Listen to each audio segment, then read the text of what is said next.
എല്ലാവർക്കും സാനീസ് റെസിപ്പിയിലേക്ക് സ്വാഗതം. ഇന്ന് ഞാൻ അയല മുളകിട്ട കറിയാണ് ഉണ്ടാക്കുന്നത്.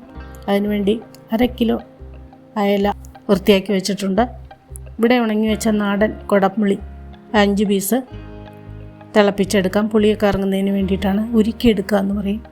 1 ടേബിൾ സ്പൂൺ വെളിച്ചെണ്ണ ഒഴിച്ച് ഒരു തക്കാളി ഒന്ന് വഴറ്റിയെടുക്കണം. ഒരു ചെറിയ സവാളയും 10 ചുമന്നുള്ളിയും കൂടി വഴറ്റി ചൂടാറുമ്പോൾ പേസ്റ്റ് പോലെ അരച്ചെടുക്കണം. ഇതാണ് കറിക്ക് കൊഴുപ്പ് കൊടുക്കുന്നത്. ചൂടാറാനായിട്ട് വെക്കാം. ഇത് നമുക്കൊരു ചട്ടി വെച്ചിട്ട് 3 ടേബിൾ സ്പൂൺ വെളിച്ചെണ്ണ ഒഴിച്ച് മൂക്കുമ്പോൾ 1 ടീസ്പൂൺ കടുകിട്ട് പൊട്ടുമ്പോൾ 1/2 ടീസ്പൂൺ ഉലുവയും ചേർക്കുക. പൊട്ടിക്കഴിയുമ്പോൾ ഒരു 6 പീസ് വെളുത്തുള്ളി, ഒരു കഷ്ണം ഇഞ്ചി അരിഞ്ഞത്, കുറച്ച് കറിവേപ്പില, 2 പച്ചമുളക്, വഴന്നു വരുമ്പോൾ 3 വറ്റൽമുളകും കൂടെ ചേർക്കാം. അതിനുശേഷം ഒന്ന് സ്റ്റൗ ഓഫ് ചെയ്തിട്ട് പൊടികളൊന്ന് മൂപ്പിച്ചെടുക്കാം. 2 ടേബിൾ സ്പൂൺ മുളക് പൊടി, 1/2 ടീസ്പൂൺ മഞ്ഞൾപ്പൊടി, 1 ടേബിൾ സ്പൂൺ മല്ലിപ്പൊടി, 2 ടേബിൾ സ്പൂൺ കാശ്മീരി ചില്ലി. കളറിന് വേണ്ടിയിട്ടാണ്. ചട്ടിയുടെ ചൂട് കൊണ്ട് തന്നെ ഒന്ന് മൂപ്പിച്ചെടുക്കാം. ഇനി നമുക്ക് അരച്ച് വെച്ച തക്കാളി, സവാള, ഉള്ളി പേസ്റ്റ് ചേർത്ത് കൊടുക്കാം. ബൗൾ വഴി അല്പം വെള്ളം കൂടെ ചേർക്കാം.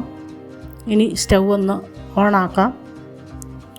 തിളപ്പിച്ച് വെച്ച കൊടംപുളി ചേർത്ത് കൊടുക്കാം. ആവശ്യത്തിന് കല്ലുപ്പും ചേർത്തു. മീൻ വേകുന്നതിന് വേണ്ടിയിട്ടുള്ള തിളപ്പിച്ച വെള്ളം ചേർത്ത് കൊടുക്കാം. മൂടി വെച്ച് നന്നായി തിളപ്പിക്കാം. എന്തായെന്ന് നോക്കാം. നന്നായി തിളച്ചു വന്നു. മീൻ കഷ്ണങ്ങളെല്ലാം പറക്കിയിടാം. എൻ്റെ വീഡിയോ ആദ്യമായിട്ട് കാണുന്നവരാണെങ്കിൽ ഒന്ന് സബ്സ്ക്രൈബ് ചെയ്യണേ. തൊട്ടടുത്ത ബെല്ലൈക്കനും ഓളും പ്രസ് ചെയ്താൽ ഞാനിടുന്ന എല്ലാ റെസിപ്പിയും നിങ്ങൾക്ക് ഇൻറ്റിമേഷൻ കിട്ടുന്നതായിരിക്കും. ഇനി അധികം തവി വെച്ച് ഇളക്കേണ്ട കാര്യമില്ല. മീനൊക്കെ പൊടിഞ്ഞു പോകും. ഒന്ന് ചുറ്റിച്ച് കൊടുത്താൽ മതി. കുറച്ചുകൂടെ ഉപ്പ് ആവശ്യമുണ്ട്, അതും ചേർത്ത് കൊടുത്തു. ഇടയ്ക്കൊന്ന് ചുറ്റിച്ച് കൊടുക്കാം. കുറച്ച് കറിവേപ്പിലയും ചേർത്തു. 15 മിനിറ്റ് വേവിച്ചാൽ മതി. ടേസ്റ്റ് നോക്കാം. 15 മിനിറ്റ് കഴിഞ്ഞു. നല്ല ടേസ്റ്റുണ്ട്. ഈ മീൻകറി 3-4 മണിക്കൂർ കഴിഞ്ഞെടുത്താൽ കുറി നല്ല ടേസ്റ്റായിരിക്കും. നമുക്കൊരു പാൻ വെച്ച് 2 ടേബിൾ സ്പൂൺ വെളിച്ചെണ്ണ ഒഴിച്ച് 5 ചുമന്നുള്ളി അരിഞ്ഞും കുറച്ച് കറിവേപ്പിലയും കൂടി ഒന്ന് മൂപ്പിച്ച് കറിയിലേക്ക് ഒഴിക്കാം. ഇതാണ് ഈ കറിയുടെ ടേസ്റ്റ്. കടുകും ഉലുവയും നമ്മൾ നേരത്തെ പൊട്ടിച്ച് ചേർത്തിരുന്നു. ഫ്ലേവർ കിട്ടുന്നതിന് വേണ്ടി ഒന്ന് മൂടി വെക്കാം. കറി അയല മുളകിട്ടത് റെഡിയായി കഴിഞ്ഞു. ഇനി നമുക്ക് ഊണ് വിളമ്പാം. ചോറിന് മാത്രമല്ല കപ്പയ്ക്കും വളരെ ടേസ്റ്റാണ്. ഒന്നാന്തരം മീൻകറി സൂപ്പർ.